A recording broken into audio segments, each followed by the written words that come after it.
గురుభ్యో నమ. శ్రీ మహాగణాధిపతయే నమ. శ్రీ సరస్వత్యే నమ. వక్రరా వ్యాసపూర్వక భాగవత మహాపురాణం చెప్పుకున్నాం. ఇందులో భాగంగా నేటి వరకు 6 స్కందాలు పూర్తి చేసాం. 7వ స్కందాన్ని మనం 53 భాగాలుగా చెప్పుకున్నాం. ఈ రోజున 54వ భాగాన్ని చెప్పుకున్నాం. చెప్పుకునే ముందు వ్యాస భగవాను ప్రార్థన చేసుకుందాం.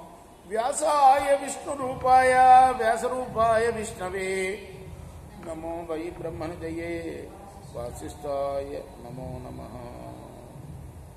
జనానందనం వీరం జానకీ శోకనాశనం కపీశమక్షంతారాం వందే లంకా భయంకరం. సదా నింబవృక్షస్య మూలాధివాసాత్ సుధాశ్రావిణం తిక్తమప్యప్రియంతం తరుం కల్పవృక్షాదికం సాధయంతం నమామీశ్వరం సద్గురుం సాయినాథం. సమర్థ గురు సాయినాథ్ మహారాజ్ की जय. బ్రహ్మచారి ధర్మాలు చెప్పుకున్నాం. తర్వాత గృహస్థ ధర్మాలు చెప్పుకున్నాం. స్త్రీ ధర్మాలు, శూద్ర ధర్మాలు కూడా చెప్పుకున్నాం. ఇప్పుడు వినుము వనప్రస్థునకు మునికథితములైన నియమములు గలవా చొప్పున వనగతుడై మెలగెడు ఘనుడు మహర్లోకమునకు గమనించు నృపా.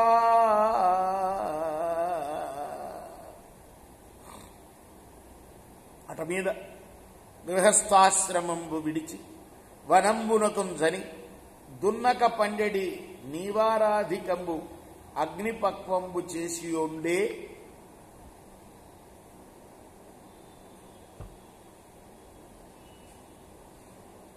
నామంబులు చేసియుండే అర్కపక్వంబులైన ఫలాదులుండే నర్క పక్వంబులైన ఫలాదులుండే భక్షింపుచు వన్యాహారంబుల నిత్యకృత్యంబులైన చెరు పురాడోశంబులు నర్చుచు ప్రతిదినంబునన్ పూర్వ సంచితంబులు పరిత్యజించి నూతన ద్రవ్యంబులు సంగ్రహింపుచు. చూసారా వానప్రస్థుడికి ఎన్ని ధర్మాలు. వాళ్ళు కోసిన పండ్లు రేపు తినకూడదుగా, అప్పటికప్పుడు కోసిన పండ్లు తినాలట, మళ్ళీ మరుసటి రోజు మళ్ళీ సంపాదించుకోవాలట.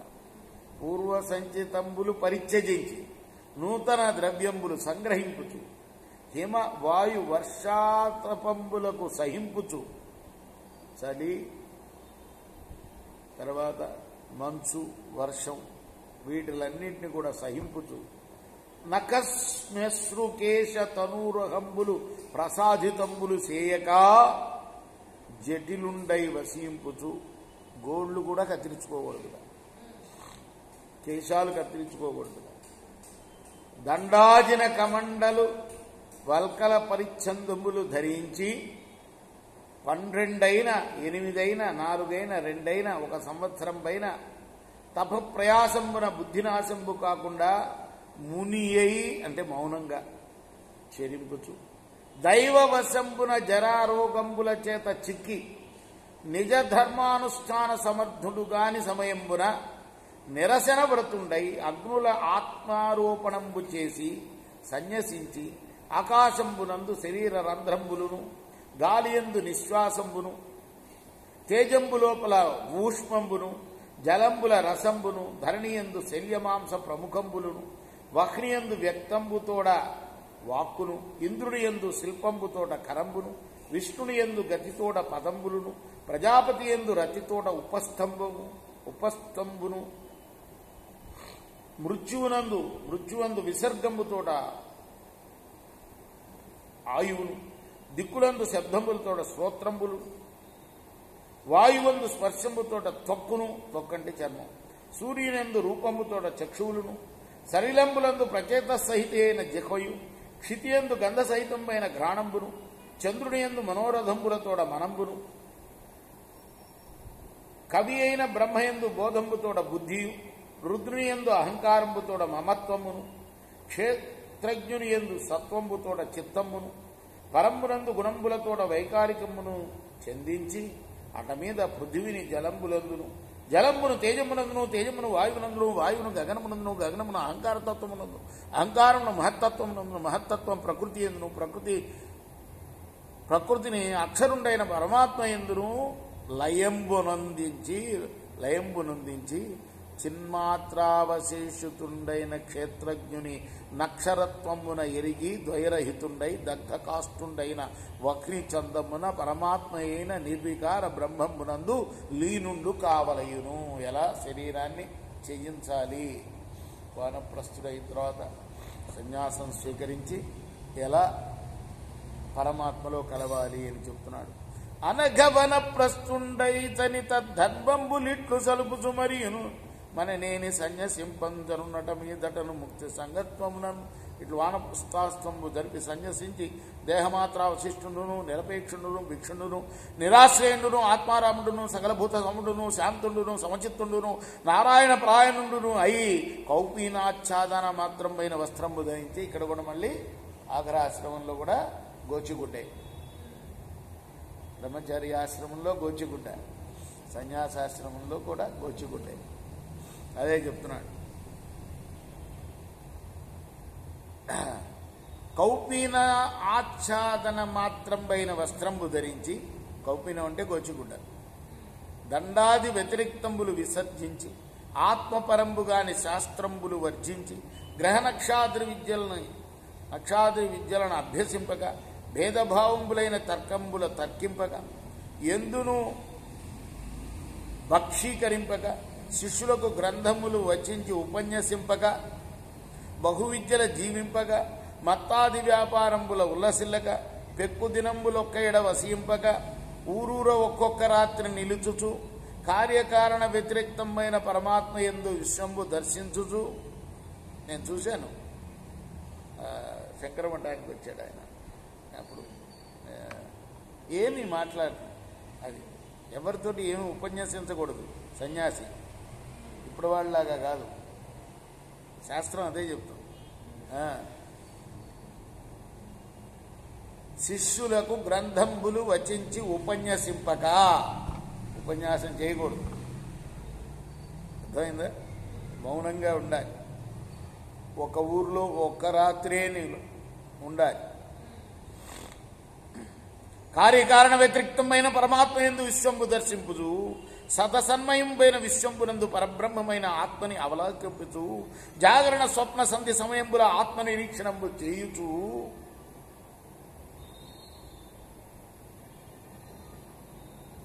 ఆత్మకు బంధమోక్షంబులు మాయామాత్రంబులు గాని వస్తు ప్రకారమున రేవనియు దేహమునకు జీవితంబు ధ్రువంబు కాదనీను మృత్యువు ధ్రువంబనీయును ఎరుంగుచు భూతదేహంబుల సంభవనాశంబులకు మూలంబైన కాలంబు ప్రతీక్షించుచు ఈ విధమున జ్ఞానోత్పత్తి పర్యంతంబు సంచరించి అట మీద విజ్ఞాన విశేషంబు సంభవించిన పరమహంసుండై దండాది చక్రములు ధరించి ఉండే, పక్కన పరమహంసాన్ని జోడిస్తారు పేరుకి కదా,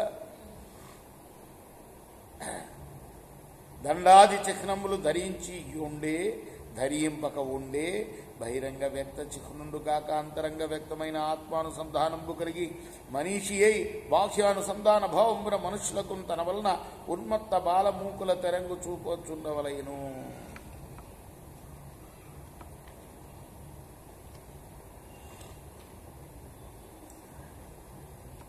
మునివల్లభుడ జగరుడును సునయుండు హిరణ్యకశిపు సూనుండును మున్నొనరించిన సంవాదము విను మీ అర్థంబునందు వెలయు నరేంద్ర.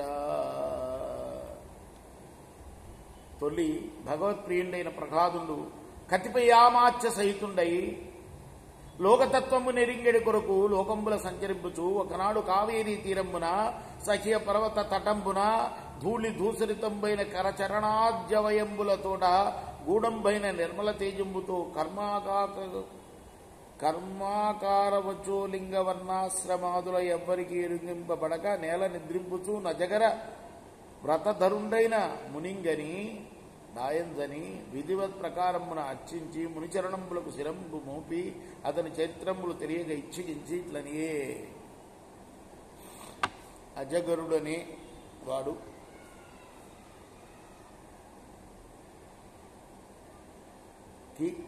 హిరణ్యకశిపు పుత్రుడైన ప్రహ్లాదుడికి జరిగిన సంవాదం ఈ సందర్భంగా చెప్తాను విను అంటున్నాడు. పరీక్షణ్ మహారాజు ఎవరికి చెప్తున్నాడు? సుఖయోగి పరీక్షణ్ మహారాజుకి చెప్తున్నాడు. భూమి నిద్యోగి అయి భోగి అయి ఉండెడు నరునికై వడి మునినాథ, నీవు ఘన శరీరము దాల్చి కదలవు చిత్రమధ్యమా. యుక్తునకు కాని ధనము లేదు, ధనవంతులకు కాని తగు భోగములు లేవు, భోగికి కాని సంపూర్ణమైన తనువు లేదు. ఉద్యోగ ధన భోగములు లేక ఏల ఊరకపడి నిద్రపోవు. నీకు ఎట్లు కలిగే నిరుపమ దేహంబు సమడవాద్యుడవు విశారదుడవు, బుద్ధి నిర్వీజంలో పొగడవు తెగడవు, నిద్ర ప్రత్యనంబు నిలుపనేలా. మనం చదువుకుండేది నారదుడు ధర్మరాజుకి చెప్పే విషయాలు. నేను ఇవి పరీక్షణ్ మహారాజు సుఖయోగి చెప్తున్నాడు అన్నమాట ఈ విషయాలు అని. ఇట్లు ప్రహ్లాదుని అడిగిన వికసితముకుండై ఆ మునీంద్రుడు తదీయ మధురాలాప సుధారస ప్రవాహముల కన్నంబుల పరిపూర్ణములైన అతనిని అవలోకించి ఇట్లని, ఆంతరింగిక దృష్టి అంతయు నెరుగుచు ఆర్య సమ్ముఖుడవో వసురవర్య, విశ్వజంతువుల ప్రవృత్తి నివృత్తి లక్షణమును నీరెరుగలి లేవు. భగవంతులకు హరిబాయక నీ మనోబీజరాజుల్లుచు ఎరుగునేని వెలుగునేరి వెలుగురేని క్రమమున బహిరాంధకారంబు పరిమార్పు పరమ సాత్వికుడు భద్రబుద్ధివైన నీవు నన్ను అడిగెదు కావున విన్న ధర్మం మెల్లవస్కరించు. నిన్ను చూడగలిగే నీ తోడి మాటల ఆత్మశుద్ధి కలిగే అనఘచరిత వినుము.